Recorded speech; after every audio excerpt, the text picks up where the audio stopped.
Hey everyone, welcome to 10 Minute Elections. Today is Monday, February 8th, 2021, as Tom Brady just won another Super Bowl. Come on, Mahomes. No, it was really the Chiefs O-line that did them in. I mean, they looked like they were on roller skates. Anyway, back to the week now. It is Monday, and I am here to bore you with some politics. Today, I want to talk about the 2024 Senate elections because they will not be fun for Democrats, presumably, unless something changes drastically. Honestly, I talk about Senate elections so much on this channel, you might as well just rename it 10-minute Senate elections, or should I say 15-minute Senate elections, 18-minute Senate elections, that is. But nonetheless. So, this is a 2022, this is basically a Senate map over the next 4 years. So the 38 Republican seats and 34 Democratic seats were either won in 2020 or are in safe states. The yellow seats are ones that will be competitive in 2022, even marginally competitive. You see, Missouri is in there, Nevada, Colorado, South Carolina. These are realistically not states that are gonna be won by the other party, but they'll probably be within 10 points. So I think it's worth putting them on here. And then 2024 competitive, that's in the green. That's where the Democrats are really going to run into trouble. Those are going to be the competitive seats in 2024. So I want to start out by saying that there are basically, so Joe Biden and Donald Trump both won 25 states in the 2020 presidential election. There are 3 senators from each party that come from states not won by their party's presidential candidate. For Republicans, they're all in competitive states and they won their races in our favorable years where those states went Republican. That's going to be Pat Toomey of Pennsylvania, who's retiring, Ron Johnson of Wisconsin, who might retire, and the outlier, of course, Susan Collins of Maine, who just won her reelection. That's the red dot in Maine. The 3 Democratic senators hail from much more Republican states. Joe Manchin of West Virginia, who goes up in 2024. Sherrod Brown of Ohio, who goes up in 2024, and Jon Tester of Montana, who, you guessed it, goes up in 2024. In 2018, see, these were the Montana.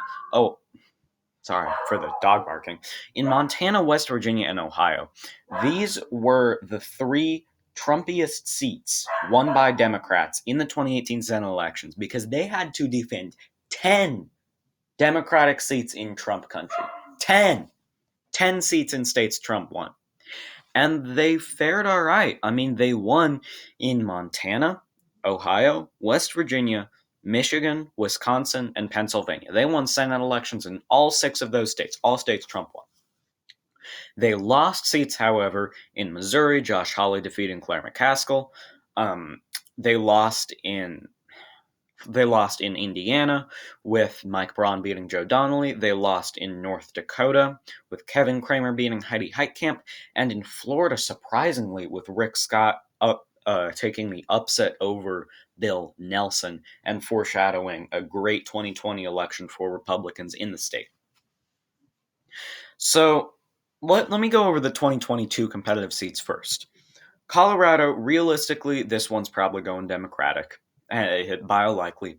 Iowa, especially if Chuck Grassley runs, but even if he doesn't, his grandson might actually run for the seat. Chuck Grassley's grandson is the Speaker of the Iowa House, so he may run for this seat as well. Either way, I would bet it would be a Grassley running for the seat, and they're probably going to win it by about 8 points. Let's see, Missouri. Well, this is only because Roy Blunt only won his last re-election by 3 points. It went safe in the 2020 election. I didn't put it safe this time. I think it's a likely because Roy Blunt is not a particularly popular incumbent, although maybe that was just Jason Kander being a popular candidate in 2016. We'll have to see. Nevada, actually, this one might be competitive. I'm going to put it as a lean Democrat. That is going to be Catherine Cortez Masto's seat that's up. Alaska, Lisa Murkowski has said she will not sit with Chuck Schumer. If anything, she would just become an independent if she were to switch parties. This one's going to be a likely Republican in a likely Republican state. And ditto for South Carolina, as well as North Carolina as a lean. Florida with Marco Rubio. Realistically, Democrats aren't winning that one. Ohio with not Rob Portman anymore. I think I rated this as a lean last time, but I'm going to put it back in the likely category because Jim Jordan has said he will not run. So that's a likely for now. It might become a lean. We'll have to see. LeBron James, anyone? And then the rest of these seats, I think, are your really competitive ones. New Hampshire, I'm going to classify as a lean Democratic. Okay, so the four 2022 competitive seats that I have not classified are the ones that I regard as the toss ups. So I'm actually going to leave those and we're going to move over to 2024. I'll show you why this will be this is such a hard map for Democrats. Right, so Jackie Rosen goes back up for re-election. Nevada is generally a lean, possibly likely Democratic state. Kyrsten Sinema goes back up for re-election. This seat does probably go Democratic. New Mexico, again, it's just competitive because it was surprisingly close in 2020, but it's still going to be a likely. Texas, I'm going to come back to Texas because this is actually one of Democrats' two big pickup opportunities in Texas. Missouri, the only reason this is competitive in a presidential election year is because Josh Hawley is the incumbent. I'm still going to rate it as a likely Republican, but we will see what happens to Josh Hawley. Josh Hawley's approval ratings are in the teens right now, so we shall see.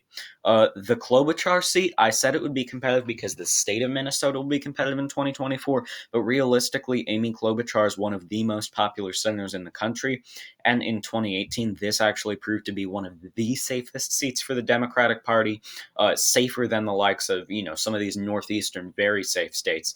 So Minnesota, I would classify this as a safe. I guess people that are voting Republican on the presidential level, that might trickle down and help the Republican candidate a little bit, but realistically, it would take a miracle for Amy Klobuchar to go anywhere in 2024, like a presidential run, for example. Another one. The state of Wisconsin, that is their Democratic incumbent, Tammy Baldwin, going back up in 2024. Toss up seat. So both of Wisconsin seats are going to be true toss ups. Although I have Ron Johnson's seat as a, I'm going to just for the sake of argument, go ahead and classify this seat as a tilt Republican, and then this seat, Tammy Baldwin will be held by her incumbency. I would project Republicans to narrowly win this state, but I did so at the beginning of 2020, and Joe Biden did end up winning by a tilt margin. Michigan, this is their other Democratic incumbent. Michigan does have two Democratic senators with Gary Peters, that's that blue dot, narrowly winning his reelection. Debbie Stabenow will go back up in 2024. So let's say Debbie Stabenow is a fairly popular senator. Let's say that this seat narrowly goes Democratic. I'm going to call it a lean, right? Then that only gets the Democrats up to 42 seats. And Maine, Angus King is the incumbent there. Well, that's a likely seat. That's 43. But after 43, they're kind of running out of options here. I know I still have three 2022 competitive seats, but Texas, actually, this one's going to be close. I'm going to call it a tilt Republican. Ted Cruz is not too popular. But here's where they really want to run into trouble. John Tester of Montana. This is a presidential election year. He won narrowly in 2018, blue wave year, popular incumbent, not so much in a presidential year. That's 49 for the Republicans. West Virginia, Joe Manchin, never going to win in a presidential election year, aside from when he won in 2012 in a presidential election year, but that's different. 2024, this country is frankly more partisan than ever. Joe Manchin's not going to win if a Republican wins by like 50 points. Maybe it'll be close, but I don't think Joe Manchin would win. Same thing with Sherrod Brown. Actually, Sherrod Brown's a fairly popular incumbent, but again, still, he's not moderate. He's actually a progressive. He's not necessarily moderate enough to win in Ohio on a presidential election year. So just from flipping Montana, West Virginia, and Ohio, look at the Republicans. They're already at 51 seats to the Democrats' 43. And there are still 6 toss-up seats, which means that we could very well see a 57 to 43 Senate in favor of the Republicans come 2025. Now, how do the Democrats win the Senate here? Well, they would need to upset Ted Cruz in Texas, which honestly depends on what Republican is on the top of the ticket, but Ted Cruz is also not a popular incumbent. About 1 in 3 approve of him. Florida, they would need to flip the Scott seat, which I think is much, much easier said than done. But heck, let's say they do. I'm trying to construct a scenario in which maybe they. Okay, so here we go. If they can somehow flip Texas and Florida, which I find highly unlikely, if they keep the Warnock seat narrowly, which Sabato is projecting, if they keep the Casey seat in 2024, which I do expect them to do, if they keep the Baldwin seat, then in that case, it's a 50 to 48 Senate. Two more I'm sorry, I did not classify. Let's say Arizona goes blue in 2022, and then Pennsylvania, the Toomey seat flips back to the Democratic Party in 2022. Here's a 50-50 Senate. This is probably the scenario, although actually I find it much more likely, if we're constructing scenarios in which Democrats might keep the Senate, that Ted Cruz does win his reelection, and maybe they take the Ron Johnson seat in 2022. That I think would be a more realistic scenario. But again, maybe another one is that they do flip the Cruz seat, and then they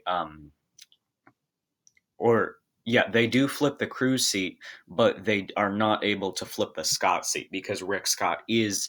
I wouldn't call him a popular incumbent, but he was a popular governor, and this is a very Republican state.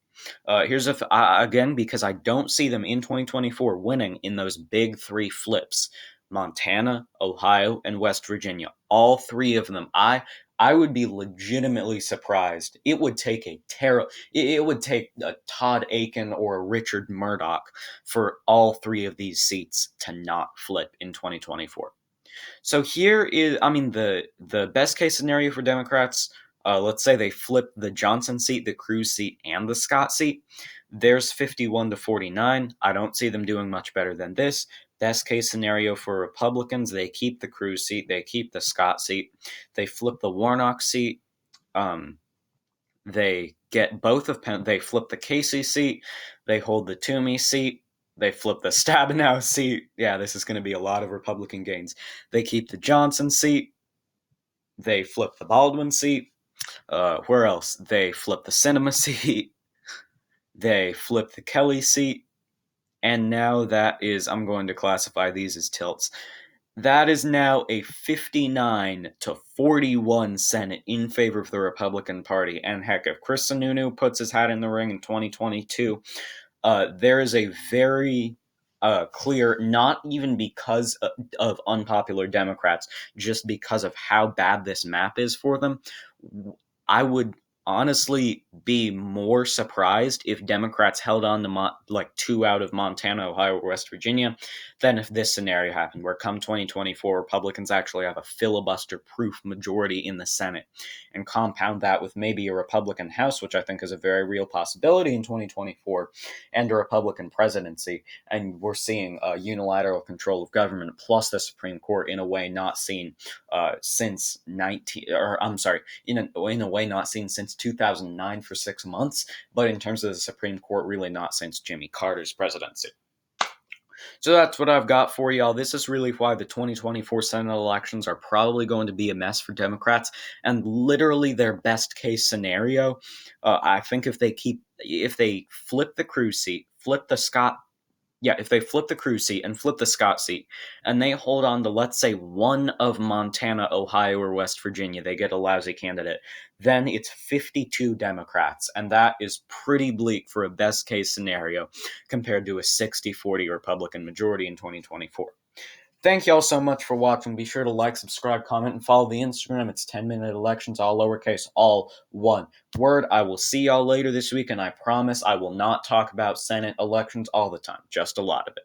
Peace out.